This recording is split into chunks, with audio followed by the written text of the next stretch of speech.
Kita harus merayakan sesuatu yang di depan mata kita, tapi untuk sesuatu yang lebih baik yang mungkin Benar. kita masih belum bisa bayangin gitu ya, Ci. Iya, iya. Oke. Dan banyak sekali kadang saya sampaikan, kok ini bukan yang paling menghasilkan buat kok, tapi ada yang lebih bagus.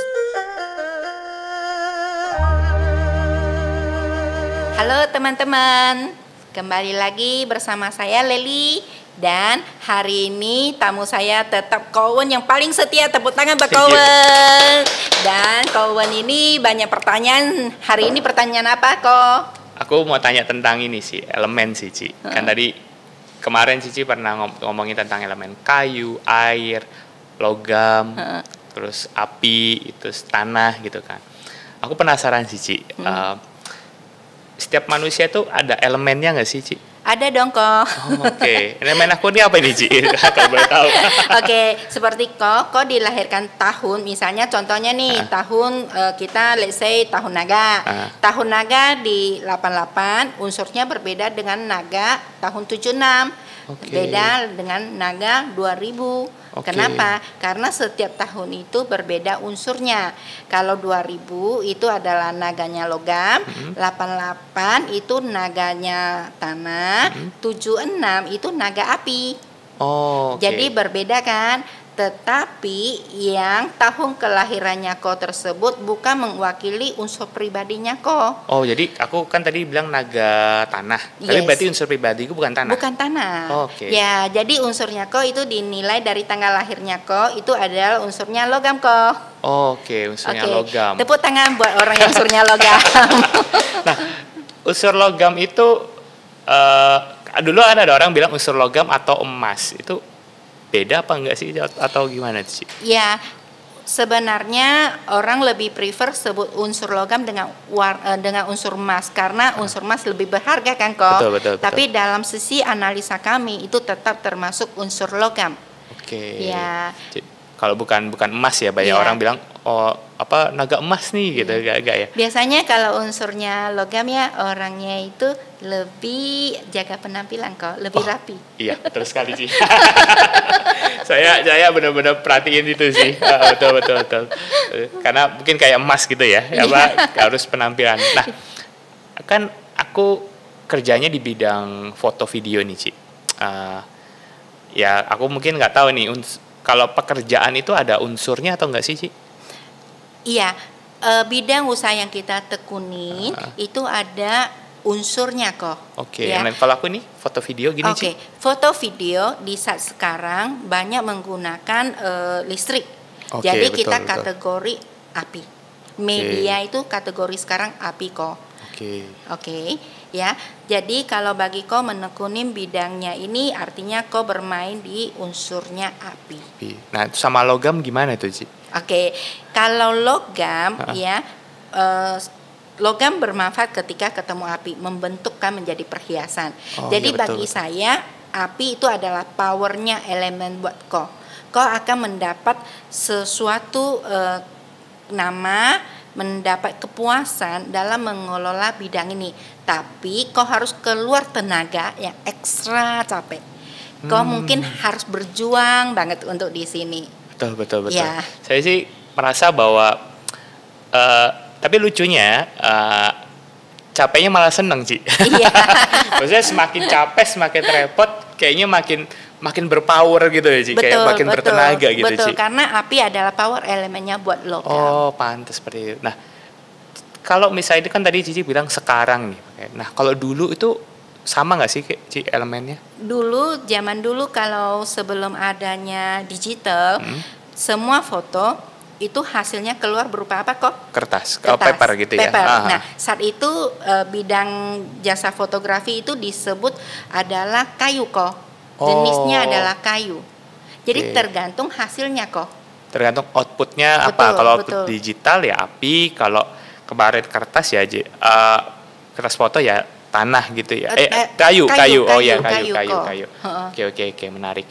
Nah, kalau tadi kita ngomongin elemen itu. Nah, kalau misalnya pekerjaannya kita nggak cocok nih gitu kan. Misalnya kita itu menurut Cici itu kita mending nggak usah, atau kita cari yang lain, atau aduh pingin nih aku tetap jalanin itu, menurut itu gimana Ci?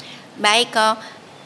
Dalam hal ini kita sebut aja kok unsurnya api. Api di sini adalah fotografi. Iya. Lalu saya ada teman-teman ngajak nih kok buka resto. Betul. Restonya ini kok bilang saya kata Cileli api di fotografi boleh. Berarti saya buka resto api juga boleh kan? Dapur kan masak gitu ya Ci ya. Tapi kok apinya berbeda. Oke. Jadi api sama-sama api tapi bedanya beda. Jadi api fotografi itu mungkin sifatnya api lebih lebih lembut, lebih soft. Api yang ada di restoran itu api yang mungkin lebih besar, gitu membara lagi. Kalau yang kau punya logam ketemu api yang tadi yang resto itu malahan menciut kau. Jadi kau kalau mengelola restoran bagi kau itu menurut saya harus keluar tenaga yang lebih ekstra. Lalu apinya tadi membakar kita, jadi kemungkinan profit dari sana bagi saya lihat di sini rada kurang kok.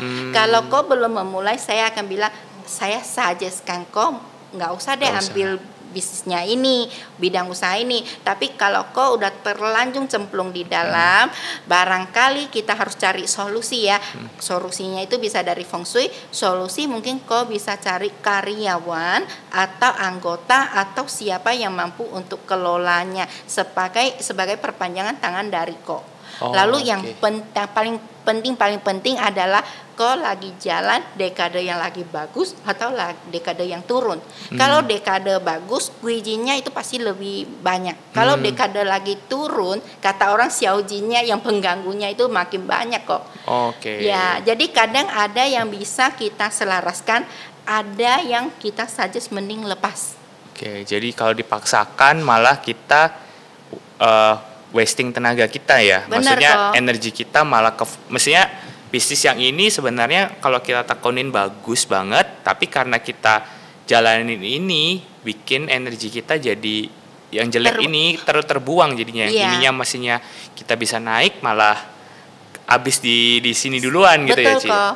Ya, saya punya cerita.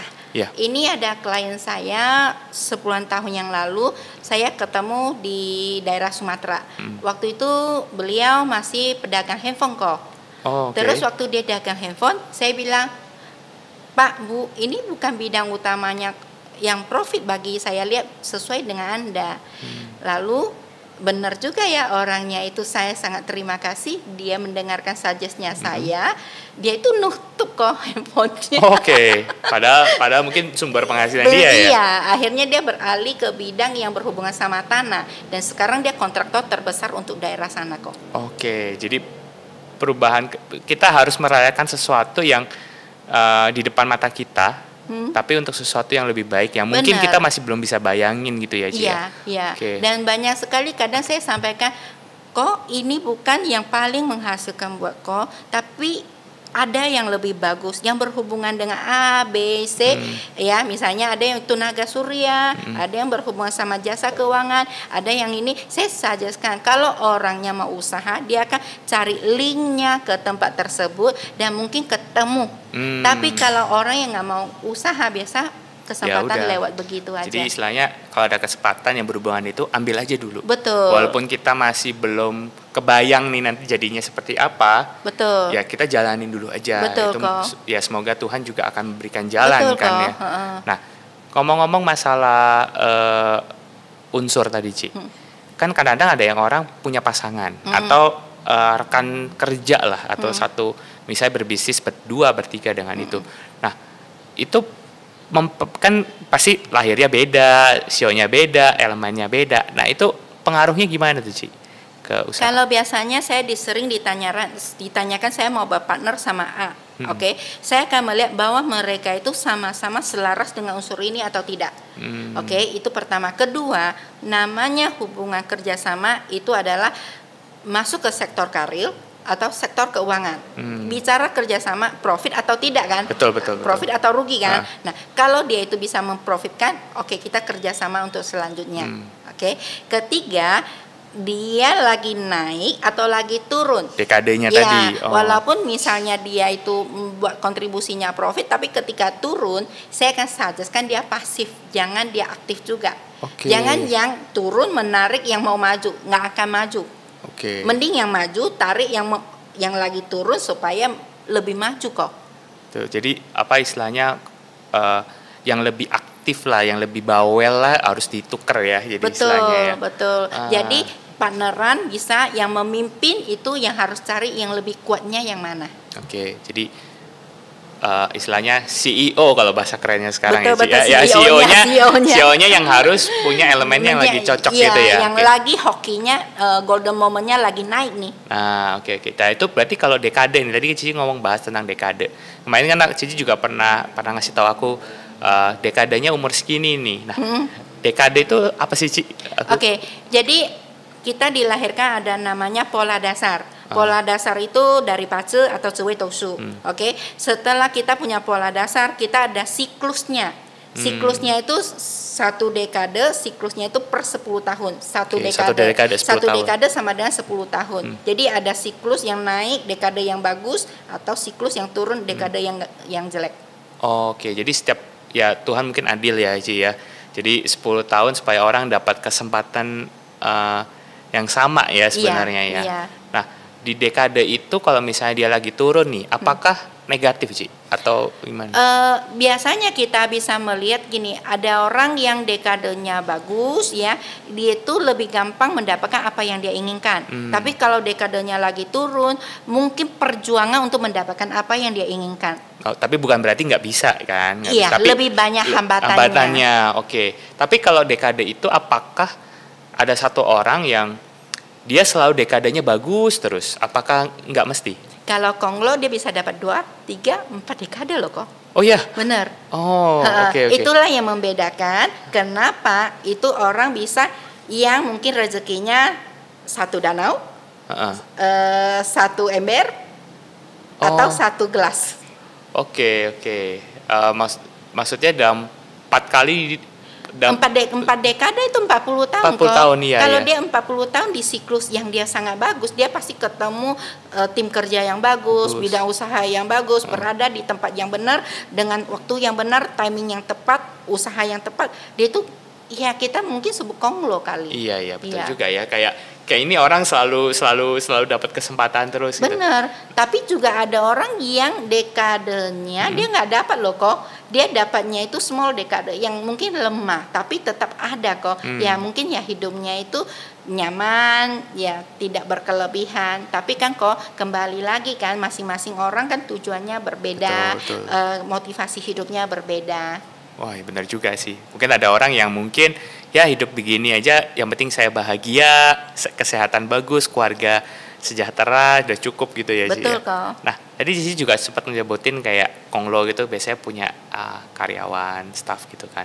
Nah staff itu pengaruh gak sih? Jadi dulu kayak aku pernah ini cerita dari temen tuh. Iya tuh dulu bos itu kalau mau punya anak buah tuh ditanya tanggal lahirnya kapan, sionya apa. Nah itu emang pengaruh gak sih? Ini lucu-lucuan sih. Bagi saya itu sortiran pertama kok.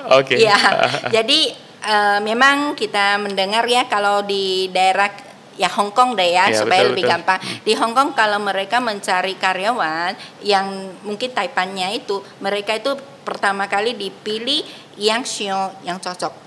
Kalau ada tanggal lahir yang lebih bagus, itu juga dimasukin ke dalam intinya kali ya. Jadi orang itu ya kan kita butuh karyawan yang bisa dengan kita saling kerjasama, yang saling menghasilkan kok. Itu mendapatkan energi selaras bisa dari sana kok. Jadi kadang-kadang ya ada klien yang suka bercanda dengan saya. Kalau sekarang pilih karyawan pertama kali yang disortir tanggal lahir dulu. Iya sih. Dulu ya teman saya pernah ada bercanda gitu sih. Dia kerja di dia pernah lamar kerja di suatu tempat, saya lupa di mana. Tapi ya itu ditanyain tanggal lahirnya kapan. Ternyata cocok sama bosnya. Langsung nggak pakai lama, besok langsung disuruh kerja gitu. Itu hoki langsung. Nah ternyata emang benar ya kadang-kadang ya Ci ya. Keselarasan itu harus di ini ya. Nah Ci, tadi kan Cici sempat ngomong nih. Bisnis foto itu yang sekarang itu kan elemennya api. Tapi sama restoran beda nih apinya. Apinya satu yang lebih besar, lebih bersemangat gitu, lebih membara gitu kan. Nah, satu lagi lebih soft gitu, yin gitu kan. Nah, itu kan beda-beda. Nah, kalau misalnya kita ngomongin bisnis restoran kan pasti ada jual minuman juga gitu kan. Terus mungkin ada kopi, ada sekarang apa yang zamannya boba, minuman manis-manis, teh sekarang. Nah, itu apakah semua itu elemennya air, Ci?